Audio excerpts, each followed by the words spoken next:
Bonsoir, bien-aimés dans le Seigneur, de partout où vous nous suivez, et bonjour pour d'autres qui sont là où il fait encore jour, parce que l'horaire n'est pas le même partout dans le monde. Il y a ceux qui sont encore la nuit, il y a ceux qui sont encore le matin, et d'autres qui sont encore la journée. Donc je vous salue dans le nom précieux de Jésus-Christ, surtout nos amis qui sont en Inde, qui nous suivent et qui nous suivent parfois. Donc quand vous ajoutez 4 heures, il est pratiquement 1h30 chez eux là-bas, et ils sont en train de nous suivre très tard la nuit. Et c'est en Afrique du Sud, donc c'est +1, c'est 22 heures maintenant, mais ils sont là connectés chaque jour à nous suivre, et nous bénissons le Seigneur pour ça, et nous vous bénissons aussi au nom du Seigneur. Merci d'être là, merci pour votre fidélité. Nous saluons Maman Guigui Binda Kikunda. Je vous salue, Maman Guigui, que Dieu vous bénisse. Merci d'être là, Maman Wiva. Je vous salue, Victor Luanzo, Maman Lina, Maman Gertrude, et vous tous qui êtes en ligne, je vous salue dans le précieux nom de Jésus-Christ. Merci d'être là. Nous sommes en train de continuer notre programme redéfinir. Dans cette première partie, nous sommes en train de redéfinir l'évangile, et c'est le deuxième numéro à ce qui concerne l'évangile, l'explication, la compréhension de ces concepts de l'évangile. Alors, aidez-moi à partager, à inviter les amis. N'oubliez surtout pas à donner des likes, à donner des cœurs. Ça fait du bien quand on suit comme ça, on voit des cœurs, on voit des likes, on bénit les seigneurs. Je salue la présence de Mikangeleka. Déa, que Dieu te bénisse. Merci de nous suivre ce soir. Nous sommes très heureux. Merci. Nous saluons également la présence du pasteur Jean-Claude Ndagano, et qui nous suit également à partir de l'Afrique du Sud. Que le Seigneur vous bénisse, vous tous. Et je suis très reconnaissant au Seigneur de vous avoir, vous tous qui me suivez, parce que vous ne manquez pas de participer intensement à ces travaux d'une manière ou d'une autre, les remarques, le conseil. C'est pourquoi vous voyez chaque fois qu'on vient devant vous, il y a des améliorations, il y a des progrès que nous faisons. Nous améliorons en termes de qualité, nous améliorons en termes de tout ce que nous sommes en train de faire, et c'est grâce à tous vos efforts. Nous en sommes très reconnaissants. Alors, partagez, donnez de likes, de cœurs. Nous allons commencer. Prions avant de nous lancer dans la matière. Père, nous te disons merci pour ta présence. Merci pour le Saint-Esprit. Tu as dit, il vous enseignera toutes choses. Il prendra de tout ce qui est en moi et vous le dira. Merci Saint-Esprit de nous dire tout ce qui est dans le Fils. Merci de nous dire tout ce qui est dans le Père. Merci de nous faire comprendre les mystères divins, afin de manifester la sagesse infiniment variée de Dieu en ces temps. Du début jusqu'à la fin, tire toute la gloire et l'honneur. Au nom de Jésus, nous avons prié. Amen. Merci beaucoup. Aujourd'hui, nous faisons un pas de plus en ce qui concerne l'évangile. Nous avons défini dans la première partie ce qu'était l'évangile. Nous avons dit que l'évangile, bibliquement parlant, c'est la puissance de Dieu. Pour le salut de quiconque croit, la puissance de Dieu, c'est l'évangile. Alors quand vous lisez votre Bible, vous trouvez évangile, sachez que où on parle de la puissance de Dieu, sachez qu'on est en train de parler de l'évangile. Nous avons expliqué, nous sommes allés dans le fond pour expliquer que l'évangile, c'est l'accomplissement du plan de Dieu, l'accomplissement des Écritures. C'est ce qu'on appelle l'évangile. C'est pourquoi quand Jésus-Christ parle aux pharisiens, il leur dit, vous ne comprenez, vous êtes donc dans l'erreur parce que vous ne comprenez ni les Écritures, ni la puissance de Dieu. Donc il voulait leur dire, vous ne comprenez ni les Écritures, ni son accomplissement. Il voulait autrement dire, vous ne comprenez ni les Écritures, ni l'évangile. Parce que l'évangile, c'est ça la puissance de Dieu. L'évangile, c'est ça l'accomplissement des Écritures. Nous avons expliqué cela. Et nous avons dit que tout ce que nous voyons comme miracle, tout ce que nous voyons comme manifestation de Dieu, nous voyons comme œuvre grande œuvre, c'est-à-dire la guérison, ainsi de suite, c'est seulement les résultats ou la résultante. C'est là, vient, c'est la puissance de Dieu qui produit cela. C'est pourquoi dans Éphésiens 3:20, il dit à celui qui peut faire infiniment au-delà de tout ce que nous pouvons penser et demander par la puissance qui agit en nous. C'est-à-dire Dieu est capable de faire des miracles, mais par la condition, c'est la puissance doit agir en nous au préalable. Et cette puissance, c'est l'évangile. Lorsque l'évangile agit en nous, la puissance de Dieu est manifestée. La puissance de Dieu est démontrée par des miracles, de signes. Maintenant, il y a quelque chose encore que nous voulons ajouter dans la compréhension. Alors ici, je suis en train de revoir ce qu'on avait dit la fois passée. Nous avons dit que l'évangile, c'est l'accomplissement des Écritures. Alors, de quoi parlent les Écritures? Les Écritures parlent de la naissance du Messie, du Sauveur. Les Écritures parlent de son ministère, même le lieu. Les Écritures précisent même les lieux qu'il doit fréquenter.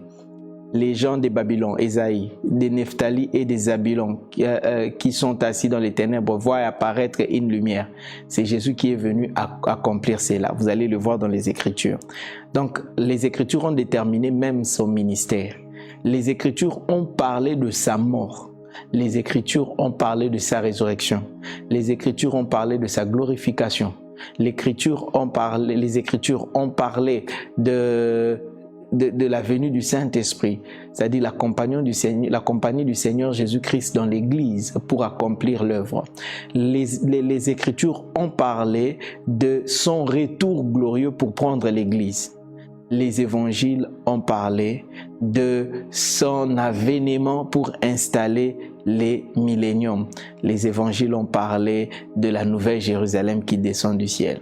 Donc, les Écritures ont parlé de Christ. Maintenant, l'évangile, c'est l'accomplissement des Écritures. Christ est né, il a fait le ministère, il est mort, il est monté. Mais il a envoyé le Saint-Esprit pour que l'Église a commencé. C'est-à-dire que l'évangile n'a pas fini son accomplissement. C'est pourquoi je vous avais dit que le Nouveau Testament, ce n'est pas l'évangile. Le Nouveau Testament constitue les fondements de l'évangile, la fondation de l'évangile. Et l'évangile est en train de continuer à s'accomplir. Et nous sommes les acteurs dans l'accomplissement de l'évangile maintenant sur la terre. Et en tant qu'acteurs, nous devons connaître, savoir tout le contour, connaître les Écritures, ce que les Écritures ont dit par rapport à notre temps et accomplir ces choses-là jusqu'à ce que Jésus-Christ vienne nous prendre et jusqu'à ce que nous allions avec lui dans le ciel et dans les cieux et que nous retournions avec lui pour régner. Donc tout ça, c'est la puissance de Dieu. C'est la puissance de Dieu qui est l'accomplissement des Écritures, donc l'évangile. Alors, le Nouveau Testament, comme je l'ai dit, constitue les fondements. L'apôtre Paul l'a dit. L'apôtre Paul a dit quoi? Il a dit, j'aimerais les lire pour vous, peut-être pour ceux qui n'étaient pas là hier, afin qu'ils rattrapent quelques deux ou trois choses qu'on avait dit la fois passée. Attendez un instant. Donc, l'apôtre Paul parlant, il a dit, moi j'ai fait quoi? J'ai placé le fondement, et que chacun de vous, il parlait aux Corinthiens. Il a dit 1 Corinthiens 3:10. 1 Corinthiens 3:10, la Bible dit, selon la grâce de Dieu qui m'a été donnée, j'ai posé le fondement comme un sage architecte et un autre bâti dessus, mais que chacun prenne garde à la manière dont il est bâti. Donc, les fondements, j'ai expliqué qu'aucune maison, la fondation n'est pas la maison, mais la fondation détermine la dimension de la maison, la fondation détermine la forme de la maison, la fondation détermine la hauteur de la maison, mais la fondation n'est pas la maison. Ce qui fait que les choses que nous devons vivre, que nous devons accomplir, ce n'est pas seulement de choses qui sont écrites dans la Bible ou dans le Nouveau Testament. C'est plutôt les choses qui ont été prévues et qui sont écrites dans les Écritures. Ce que les Écritures disent par rapport au temps, le Nouveau Testament a répété certains, mais pas tout. Et nous devons maintenant, nous, vivre toutes ces choses-là. Vous comprenez? Toutes ces choses-là. Par exemple, c'est Daniel qui dit que dans le temps de la fin, la sagesse fera quoi? L'intelligence, la connaissance augmentera. Voyez, vous n'allez pas trouver cela écrit ou expliqué dans le Nouveau Testament. Donc, ça fait partie des Écritures. Donc, il y a des choses qui sont encore dans les Écritures qu'on n'a pas encore, qui n'a pas été écrit dans le Nouveau Testament. Quand vous lisez le Nouveau Testament, vous allez pouvoir les apôtres répéter les textes des Écritures. Aujourd'hui aussi, nous devons par la sagesse de l'Esprit de Dieu sonder les Écritures pour comprendre l'époque où nous sommes et qu'est-ce que nous sommes censés vivre maintenant. Voyez un peu ce que nous sommes en train de vivre maintenant. Et Dieu a fait tout pour que la fondation soit très bien placée. C'est pourquoi au finish, à la dernière minute, il est apparu à Jean afin de comprendre cela. Donc, Jésus-Christ lui-même a posé le fondement et vous allez remarquer que l'évangile aussi se clôture par la venue de Jésus-Christ. Il a posé le fondement et il va poser aussi la toiture. Mais nous, notre travail, c'est de bâtir, d'élever les murs, de mettre des fenêtres. Et Jésus va déposer oh my God, la charpente et la toiture. C'est pourquoi même sur la terre, Jésus-Christ était appelé charpentier. Même sur la terre, pendant sa vie, il a fait le travail d'un charpentier. Cela était aussi prophétique par rapport au rôle qu'il viendra jouer à la fin. Celui qui viendra placer la charpente, je crois que ça sera la charpente métallique. Et il va placer la charpente, celui qui va achever aussi l'œuvre. Donc, il est la fondation, il est aussi la conclusion même de la charpente de l'évangile. Et nous, maintenant, nous devons sonder les Écritures pour vivre l'expression de la parole de Dieu dans sa totalité. Vous comprenez un peu ça? Et maintenant, ça c'est une première partie. Maintenant, en avançant, nous devons, pour vivre maintenant, bâtir correctement, excusez-moi, sur le fondement que les apôtres ont placé, nous devons connaître ces fondements-là de manière profonde. Nous devons comprendre et connaître ces fondements-là afin de vivre de manière à appliquer tout ce qu'ils ont enseigné. Alors, je vais aller avec vous étape par étape pour vous démontrer aujourd'hui, vous détailler un peu plus l'évangile de Jésus-Christ. Alors là où vous pouvez serrer vos ceintures, partager la vidéo, inviter les amis parce que nous entrons maintenant dans la phase explicative de la leçon d'aujourd'hui. Alors, qu'est-ce qu'est l'évangile? Déjà, au départ, fondamentalement, l'évangile, c'est la puissance de Dieu. Aujourd'hui, maintenant, nous allons essayer de décrire cela, de décortiquer cette puissance de Dieu, de quoi elle est composée. Alors, l'évangile, d'abord, comprenez que c'est un mot qui signifie la bonne nouvelle, comme je l'avais dit la fois passée en grec, proclamer et qui annonce le salut des hommes au travers de la vie de Jésus-Christ. Alors, écoutez-moi maintenant. Ici, excusez-moi, il y a un incident, ok, gloire à Dieu. Et suivez maintenant cette explication que j'ai à donner. Il y avait deux amis, c'est un exemple que j'ai déjà donné, mais je répète ça. Il y avait deux amis qui sont allés faire le champ. Ils sont allés planter, ils se sont dit, oh mon ami, faisons quelque chose. Le vendredi passé, je l'avais enseigné, faisons quelque chose. Alors les deux amis se sont dit, faisons quelque chose, faisons quelque chose. Alors, ils se sont dit, allons faire le champ. Ils ont acheté un terrain, ils ont divisé le terrain en deux, ils se sont séparés des parties. Toi, tu vas planter de ce côté, moi, je vais aussi planter de l'autre côté. Ils ont acheté un sac qui contenait des semences de grains. Alors, l'autre est allé planter à gauche, l'un est allé planter à droite. Ils ont sémé et 1 mois plus tard, ils sont revenus dans leur champ. Du côté de son ami, ça a produit et de son côté, rien n'est sorti. Alors il vient demander à son ami quel est le problème qu'il y a. Peut-être la terre, le côté de la terre que j'avais choisi n'est pas bon. Son ami lui explique non, la terre c'est la même qualité de terre que nous avons. Il lui dit mais pourquoi chez moi ça ne produit pas? Alors son ami commence à lui poser, à faire le diagnostic pour savoir qu'est-ce qui n'a pas marché pour que de côté de son ami ça ne produit pas. Alors il dit à son ami, est-ce que tu as arrosé 3 fois par jour? Son ami dit oui, j'arrose 3 fois par jour. Il lui a posé la question, est-ce que tu as mis de l'engrais? Il a dit oui, j'ai mis de l'engrais. Il lui a posé la question, est-ce que tu as creusé le trou? Tu as fait 20 cm de trou sur la terre? Il a dit oui, j'ai respecté la distance de trou de 20 cm. Et puis son ami est resté tranquille, il lui a posé la question, combien de grains as-tu placé dans un trou? Lui, c'est à lui de répondre. Il dit 2 grains par trou, 2 grains par trou. Il a dit non, non, non, non. Ce type de sémaille, pour que ça produise, il faut mettre 3 grains par trou. Si tu mets 2 ou tu mets 1, ça ne va pas produire. Il fallait mettre 3. Alors son ami a perdu toute la sémence. Comme ça n'a pas produit. Donc, même qualité de sémence, même terre, mais des résultats différents. Pourquoi? La différence s'est faite dans la connaissance de la composition d'un détail important. De la même chose aussi l'évangile aujourd'hui. Si nous ne saisissons pas les détails, si nous ne saisissons pas certains éléments, nous serons en train de faire des réunions, parce que l'église fonctionne avec des réunions.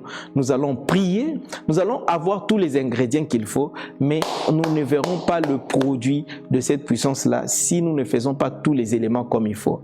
Alors aujourd'hui, je m'en vais vous expliquer avec détail, avec précision, les éléments qui constituent cette puissance de Dieu, les éléments qui constituent l'évangile de Jésus-Christ. Alors, nous allons aller pas à pas. Aujourd'hui, ça sera une présentation globale de ce que l'évangile de Jésus-Christ. Et l'apôtre Paul, lorsqu'il est en train de parler au peuple des Galates, il leur dit quoi? Il parle d'un autre évangile. Il dit, si même nous ou même un ange venez vous prêcher un autre évangile, qu'il soit anathème. Lorsque l'apôtre Paul parle d'un autre évangile, il n'est pas en train de parler d'un évangile où on ne cite pas le nom de Jésus. Non, non, non. Il est en train de parler d'un évangile où on cite le nom de Jésus, mais dont les autres éléments sont manquants. Alors, quels sont ces éléments-là nécessaires pour la compréhension de l'évangile? Alors, l'évangile, c'est la bonne nouvelle, oui.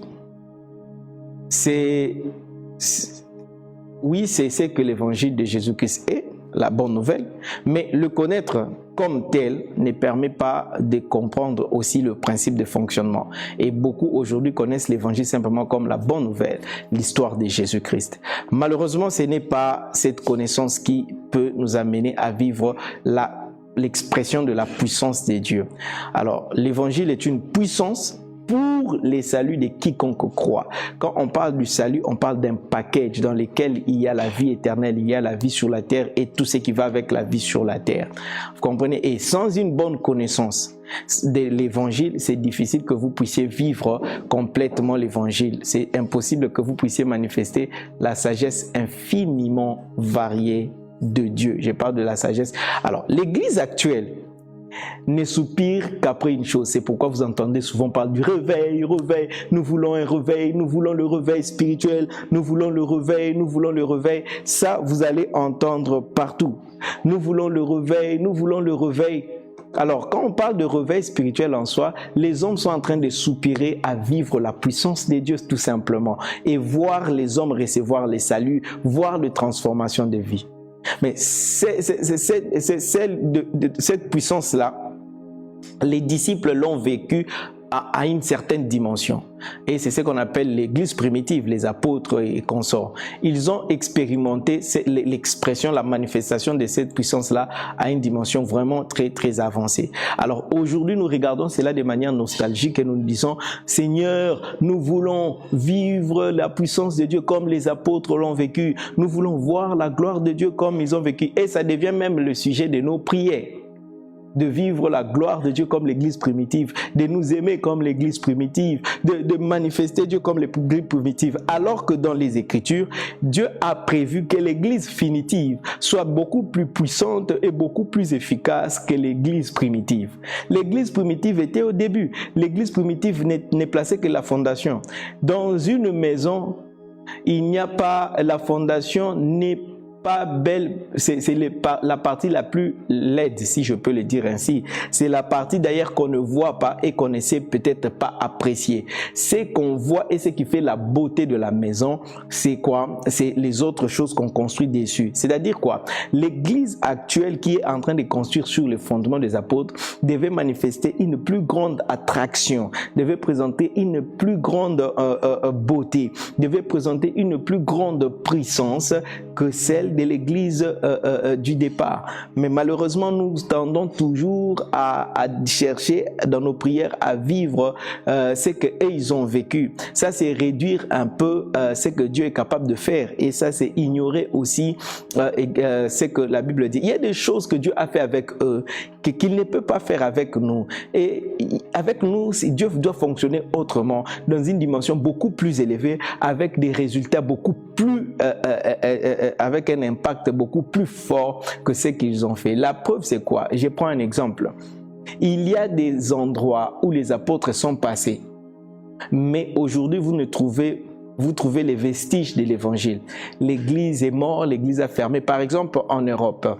Quand vous allez en Europe, vous savez que l'apôtre Paul a travaillé en Europe. Même Jean, même beaucoup d'apôtres ont visité l'Europe. Mais où est l'Europe aujourd'hui? Vous voyez un peu?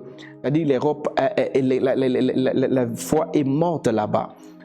C'est pourquoi? Parce que simplement, ceux qui devaient prendre le relais, parce que les exigences de notre époque sont plus élevées que celles de leur époque. Et conserver les choses comme eux, sans ajouter les éléments additifs, fera en sorte que le travail meure. Et c'est le même phénomène que nous constatons dans différentes communautés ecclésiastiques. Toutes les communautés qui n'avancent pas selon l'évangile, mais qui restent juste à faire des choses que les pionniers ont fait, finissent par mourir. Oui. Et nous ne devons pas avoir le regard nostalgique vers le passé, mais nous devons avoir les regards fixés vers l'avant pour monter et amener à un autre niveau selon que Dieu a préparé le travail des apôtres et des prophètes. Vous comprenez un peu ça? Et donc, en principe, l'église du temps de la fin ne devait avoir rien à envier de l'église primitive. Rien à envier dans tous les aspects. Parce que même en ce qui concerne voir Jésus durant sa vie sur la terre, lui-même, Jésus a dit ceci: heureux ceux qui ont cru sans avoir vu, ou bénis sont ceux qui ont cru sans avoir vu. Et il s'est référé à la génération future, c'est-à-dire l'église du futur, qui ne l'a pas vu marcher sur la terre, mais qui expérimente une plus grande puissance que ceux-là même qui l'ont vu marcher sur la terre. Parce que la foi en lui, en ces temps de la fin, manifeste une plus grande puissance de Dieu. L'église du temps de la fin est porteuse des grandes promesses en ce qui concerne la démonstration de la puissance de Dieu par le Saint-Esprit. Mais aussi longtemps que nous resterons, ou l'église du temps de la fin restera ignorante, elle aura toujours des regards nostalgiques tournés vers le passé. Au lieu de voir la gloire à venir et d'avancer avec fermeté, parce que la Bible dit la gloire de la seconde maison sera plus grande que celle de la première. Alors c'est pourquoi Dieu a permis que nous ayons ces sessions, afin que vous soyez de ceux-là qui vont effectivement vivre et manifester la puissance de Dieu prévue pour l'église finitive. Alors dans les Actes des Apôtres, j'aimerais lire d'abord Actes chapitre 1. La Bible déclare ceci. Acte 1.1. acte 1, jusqu'à verset 1 au verset 3. La Bible déclare ceci. Théophile, j'ai parlé dans mon premier livre. La personne qui parle ici, c'est Luc. Son premier livre, c'est l'Évangile selon Luc. Théophile, j'ai parlé dans mon premier livre de tout ce que Jésus a commencé de faire et d'enseigner dès le commencement, jusqu'au jour où il fut enlevé au ciel. Jusqu'au jour où il fut enlevé au ciel. Après avoir donné ses ordres par le Saint-Esprit aux apôtres qu'il avait choisis. Après qu'il eut souffert, il leur apparut vivant et leur en donna plusieurs preuves, se montra à eux pendant 40 ans, et 40 jours plutôt, et parlant de choses qui concernent le royaume des dieux. Parlant de choses qui concernent le royaume de Dieu. Jésus est apparu aux apôtres afin de leur parler du royaume des dieux. Alors, nous allons voir ensemble qu'est-ce que l'évangile de Jésus-Christ. Alors,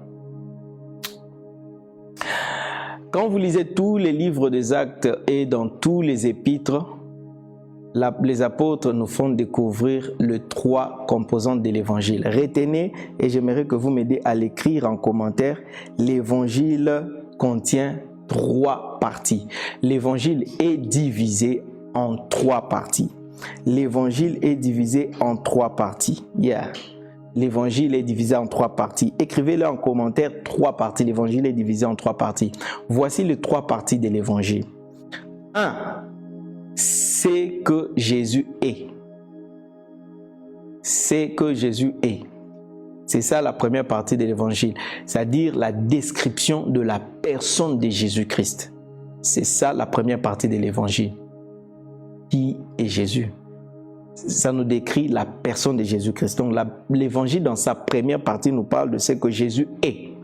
La deuxième partie de l'évangile nous parle de ce que Jésus a fait. De ce que Jésus a fait. La troisième partie de l'évangile, c'est ce que Jésus a enseigné. Voilà les 3 parties de l'évangile, frères et sœurs. Donnez-moi de cœur, donnez-moi de like, ça fait du bien. Nous avons déjà pris l'allure de live, partager, donner de cœur, de like. Ça fait du bien quand on suit, on voit que les gens sont attentifs. Donc l'évangile est composé de 3 parties. Ce que Jésus est, ce que Jésus a fait et ce que Jésus a enseigné. Alors quand l'apôtre Paul est en train de parler d'un autre évangile, de quoi parle-t-il aux Galates? Il est en train de parler de quelqu'un qui peut venir et vous parler d'une partie de l'évangile sans vous parler de tout l'évangile. Il y a un théorème qu'on appelle le théorème de l'Éclude. Que dit le théorème de l'Éclude? Le théorème de l'Éclude dit ceci. Le tout, sans l'une de ses plus petites parties, n'est plus tout. Le tout, sans l'une des plus petites de ses composantes, n'est plus entier, n'est plus tout. C'est-à-dire, quand nous prenons 100 comme étant le tout, il suffit d'enlever 1 pour que ça ne soit pas plus 100. C'est autre chose. C'est autre chose que 100. Qu'est-ce que cette autre chose? 99. 99, c'est pas 100. Alors l'évangile de Jésus-Christ aussi a ces 3 parties. La première partie, c'est ce que Jésus-Christ est. Deuxième partie, c'est ce que Jésus-Christ a fait. Et la troisième partie, c'est ce que Jésus-Christ a enseigné. Alors, si quelqu'un vient vous parler de ce que Jésus-Christ est, et il vous parle aussi de ce que Jésus-Christ a fait, et il s'arrête là, il ne vous a pas prêché l'évangile de Jésus-Christ, il vous a prêché un autre évangile. Si quelqu'un vient vers vous, il vous parle seulement de ce que Jésus-Christ a enseigné, sans vous parler de ce que Jésus-Christ est ou de ce que Jésus-Christ a fait, il est en train de vous enseigner un autre évangile parce que ce n'est pas l'évangile dans sa totalité. L'évangile dans sa totalité, dans sa globalité, c'est l'évangile de Jésus-Christ, c'est seulement lorsque on vous parle de ce que Jésus-Christ est, de ce qu'il a fait et de ce qu'il a enseigné. Et ça, c'est l'équilibre de l'évangile. La on dit quoi, la corde à 3 fils est plus solide. Vous comprenez? Alors, beaucoup de chrétiens aujourd'hui sont faibles dans la foi. Beaucoup de chrétiens aujourd'hui ne sont pas équilibrés dans leur connaissance.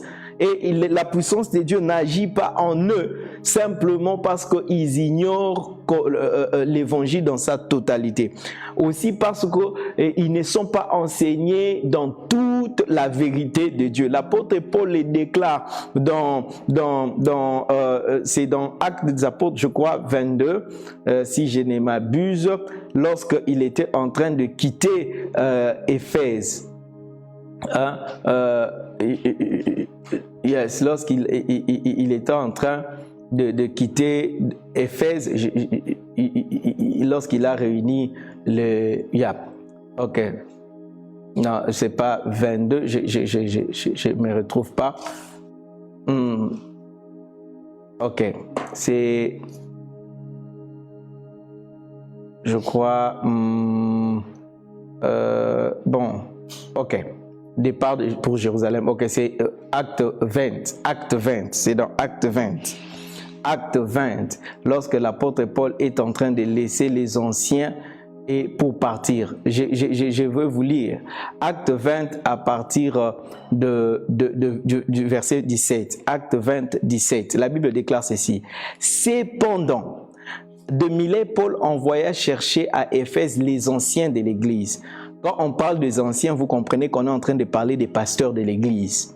Ceux-là qu'il a laissés pour garder les troupeaux. Ils étaient des pasteurs. Oh my God.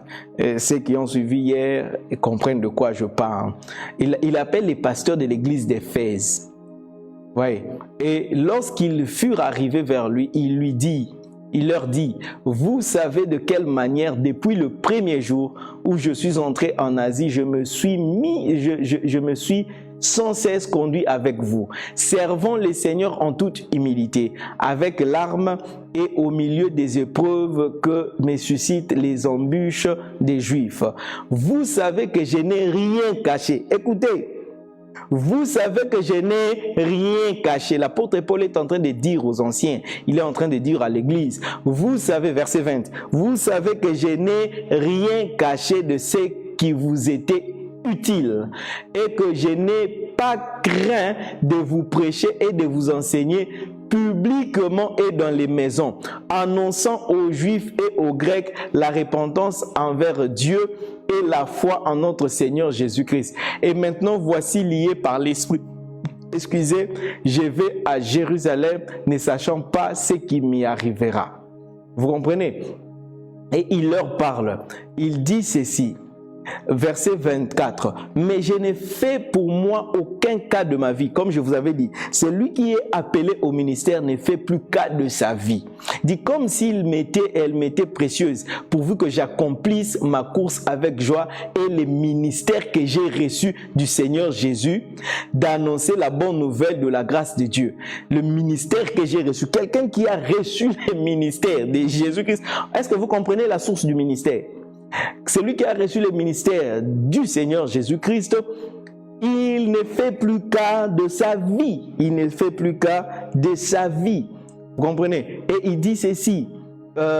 Il dit, et maintenant, verset 25, et maintenant voici, je sais que vous ne verrez plus mon visage, vous tous au milieu desquels j'ai passé en prêchant le royaume de Dieu.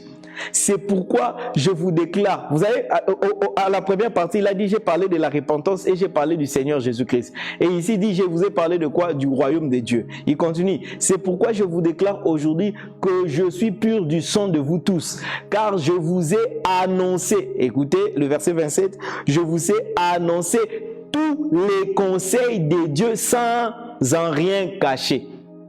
Je vous ai annoncé tous les conseils de Dieu sans à rien cacher.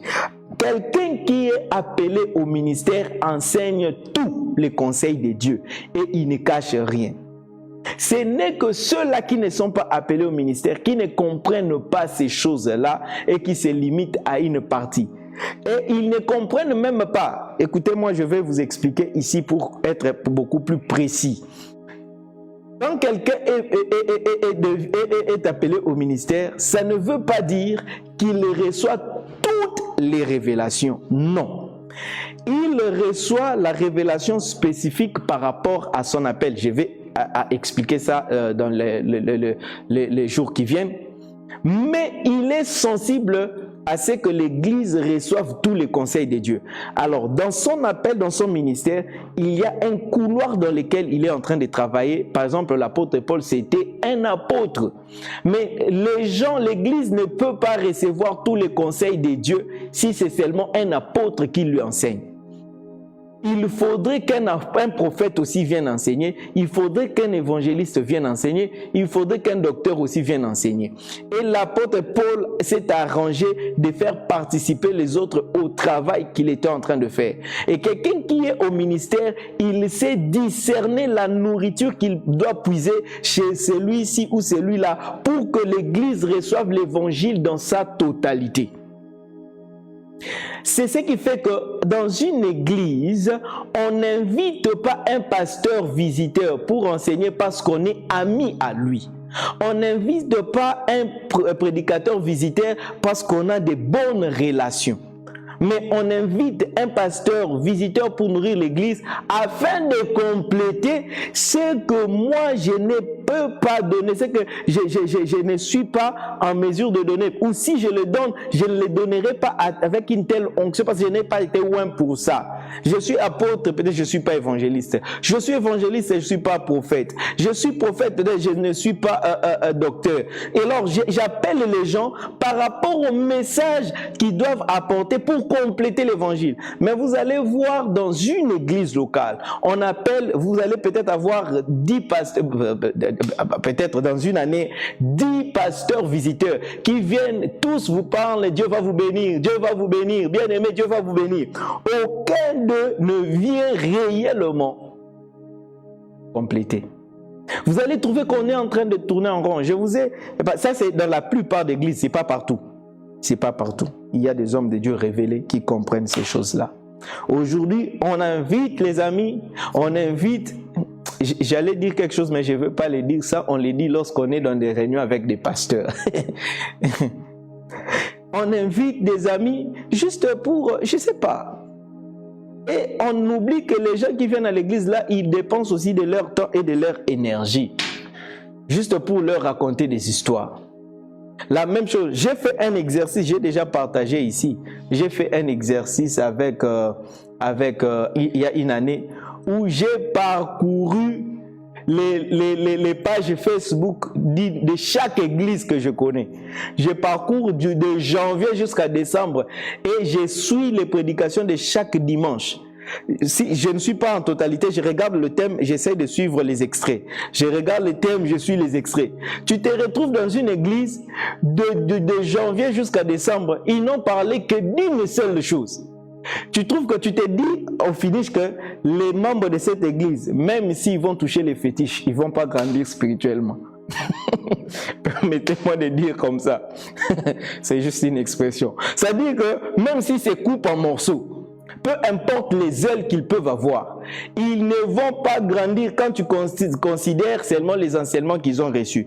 Et je te donne aussi les TP. Va prendre les prédications de ton église depuis le mois de janvier jusqu'au mois de juin aujourd'hui. Comme ça, tu vas faire l'examen et l'analyse. Prends les thèmes et les matières qui ont été enseignées. Regarde si ça s'équilibre dans l'évangile de Jésus-Christ. Est-ce que nous y trouvons ce que Jésus-Christ est? Est-ce que nous y trouvons ce que Jésus-Christ a fait? Est-ce que nous y trouvons ce que Jésus-Christ a enseigné? Si vous ne trouvez pas l'équilibre, sachez que vous êtes dans une église déséquilibrée et vous ne pouvez pas expérimenter la manifestation de la puissance de Dieu. Je sais que ça fait mal, mais mais c'est comme ça. Lorsque une église, donc c'est un devoir à domicile, allez le faire, je vous demande de le faire. Si tu fais ces devoirs-là et que tu analyses que les enseignements de votre église n'est pas équilibré en termes de l'évangile, appelez-vous, allez demander un rendez-vous à votre pasteur, allez discuter avec lui dans les bureaux parce que je ne crois pas que votre pasteur est tellement mal intentionné pour vous maintenir déséquilibré. Peut-être qu'il n'a pas tenu compte de ça, il a été emporté par les rythmes du travail. Mais si vous le faites le voir, et moi je crois tellement aux hommes de Dieu que je n'ai pas peur de leur dire la vérité en face, parce que je crois qu'ils sont des hommes de Dieu et l'Esprit de Dieu parle en eux. Un homme de Dieu peut être en train de faire mal les choses, mais ne pensez pas qu'il a l'intention de mal faire. C'est peut-être les rythmes, c'est peut-être l'ignorance. Allez lui dire la vérité, montrez-lui. S'il réagit charnellement, comprenez que c'est un homme avec qui il ne faut pas rester. S'il réagit charnellement, comprenez que c'est un homme qui n'est pas... Je me rappelle, je donne cet exemple parce que j'en suis fier. Un jour, je suis allé voir mon pasteur, pasteur Dominique Ngoy.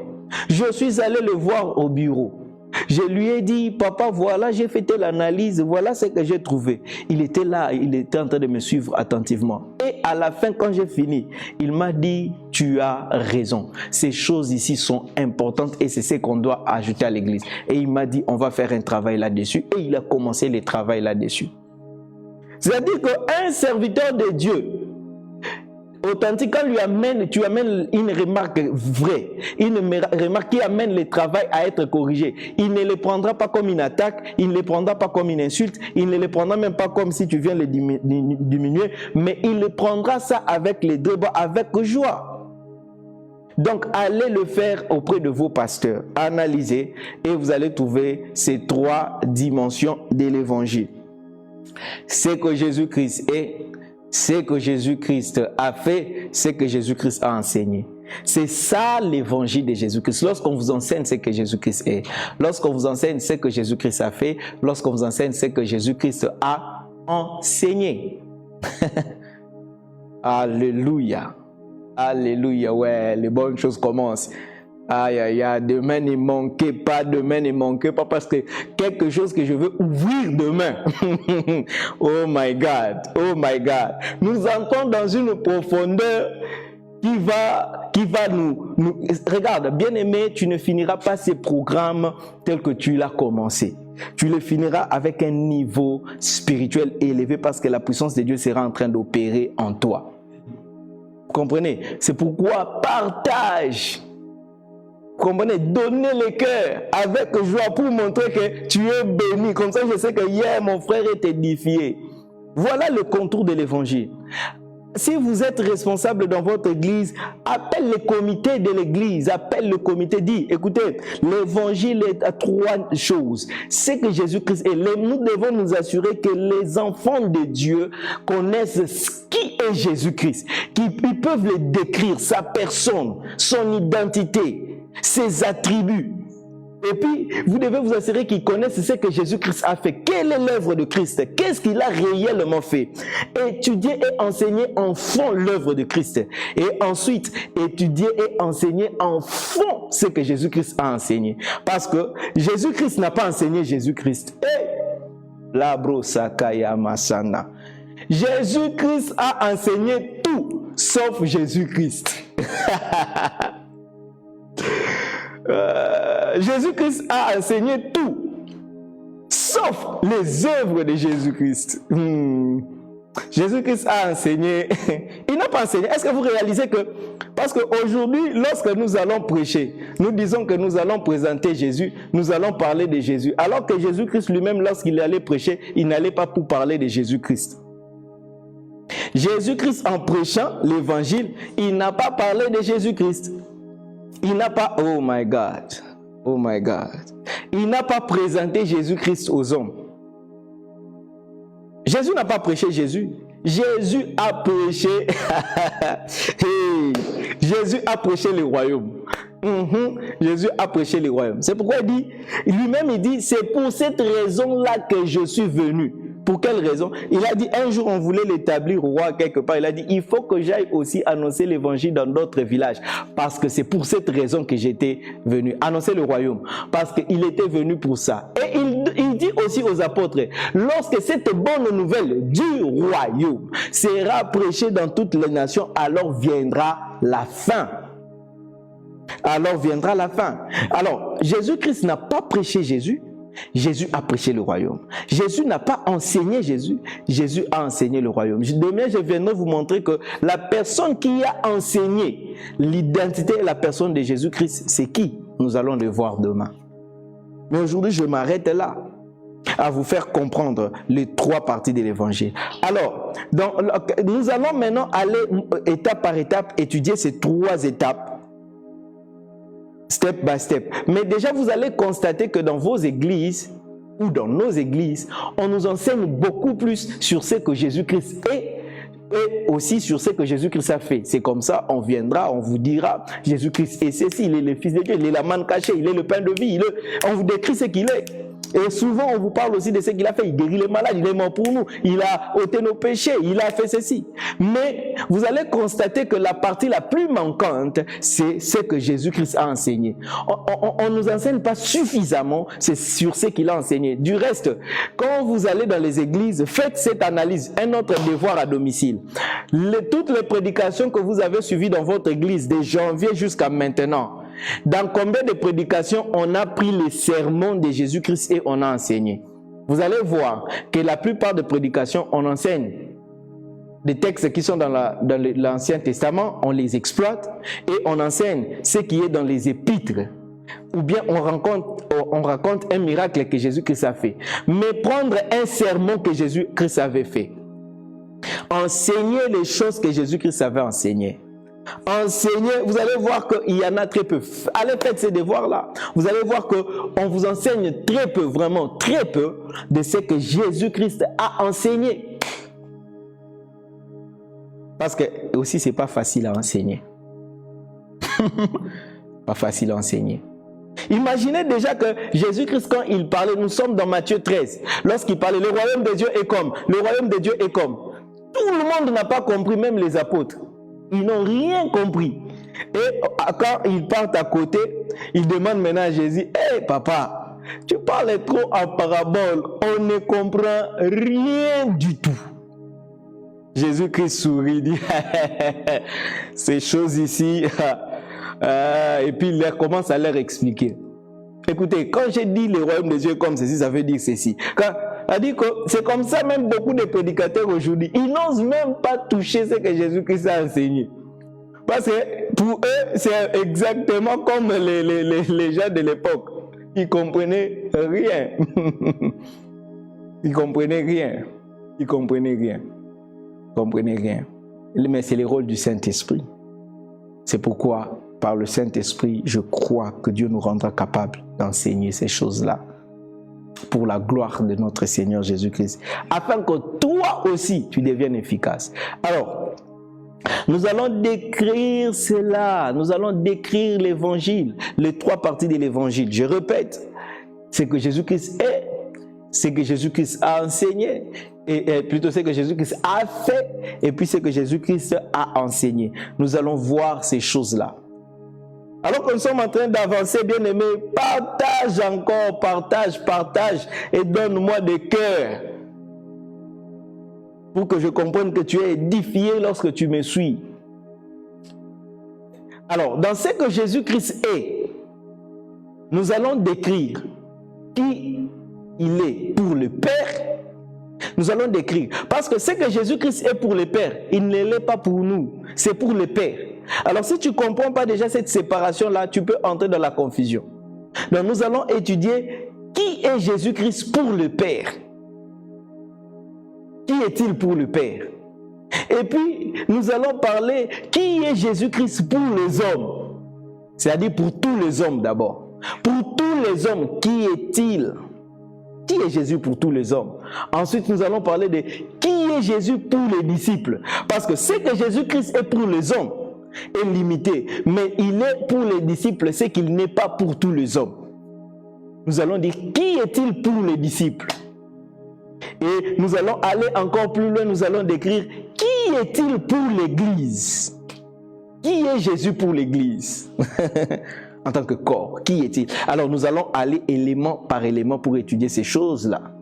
Qui est-il pour le Père? Qui est-il pour les hommes? Tous les hommes. Qui est-il pour les disciples? Et qui est-il pour l'Église? Ensuite, nous allons voir ce que Jésus a fait.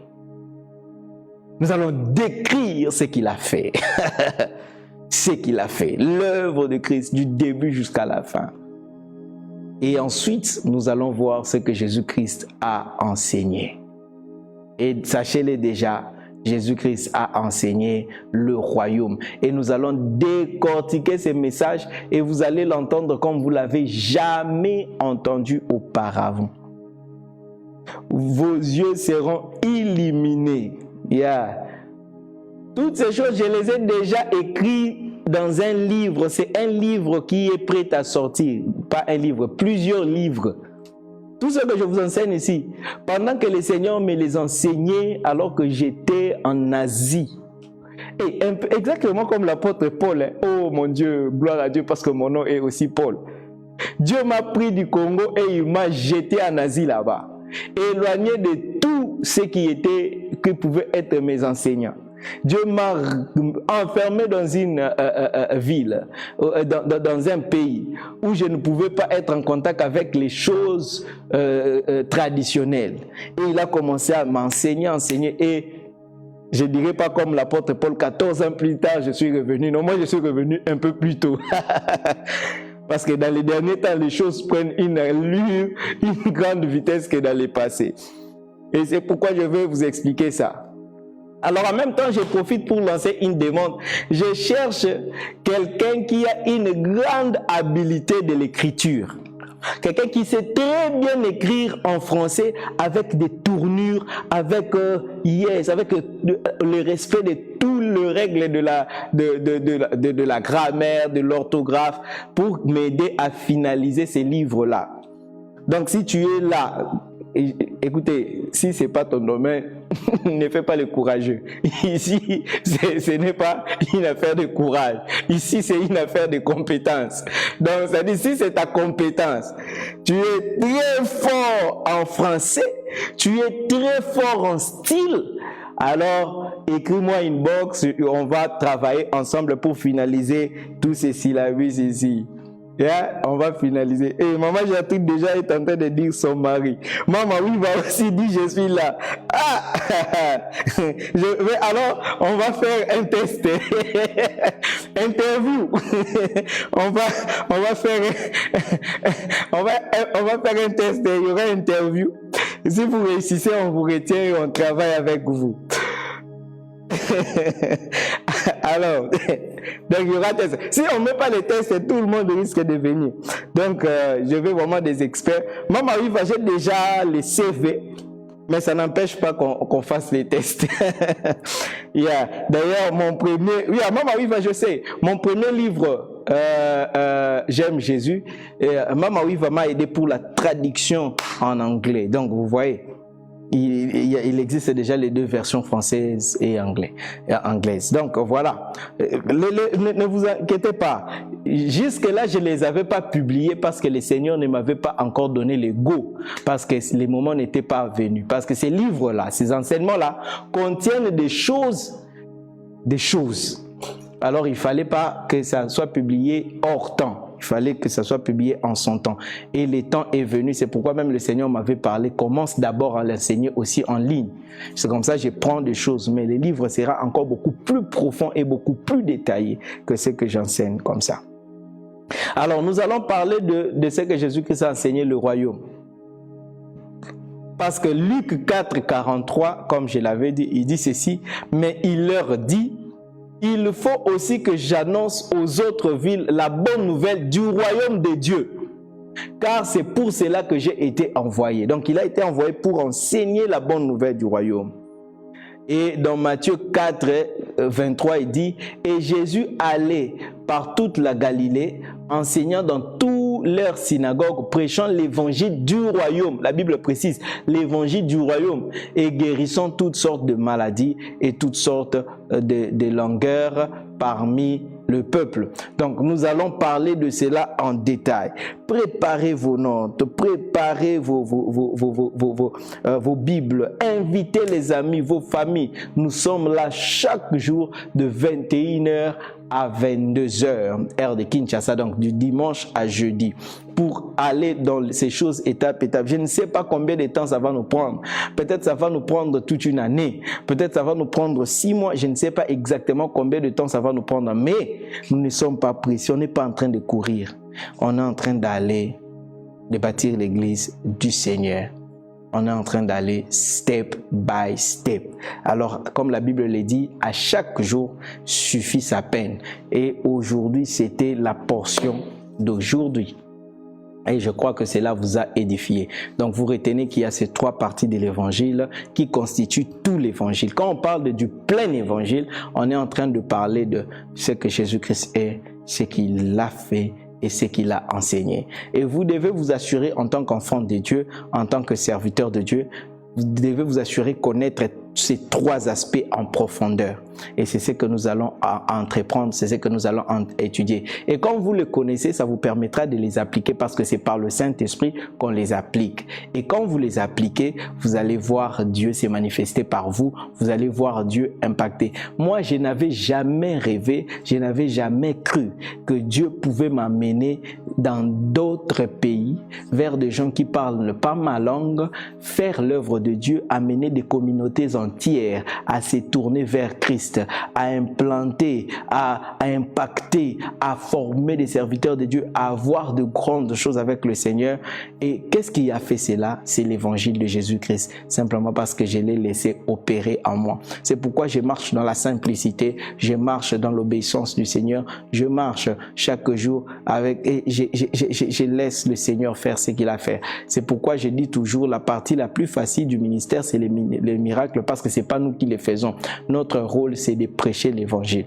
Nous allons parler de cela et si Dieu nous accompagne pour confirmer sa parole. Vous comprenez? Et je crois que pendant que nous serons en train d'enseigner ces choses, si tu es malade, tu recevras ta guérison. Je ne saurais pas ici étaler tous les témoignages, mais des choses que j'ai vécues simplement en annonçant l'évangile. J'ai vu de personnes venir me chercher ici dans mon bureau. On s'assoit avec la personne. Il vient avec un problème grave, mais simplement le fait que je l'enseigne,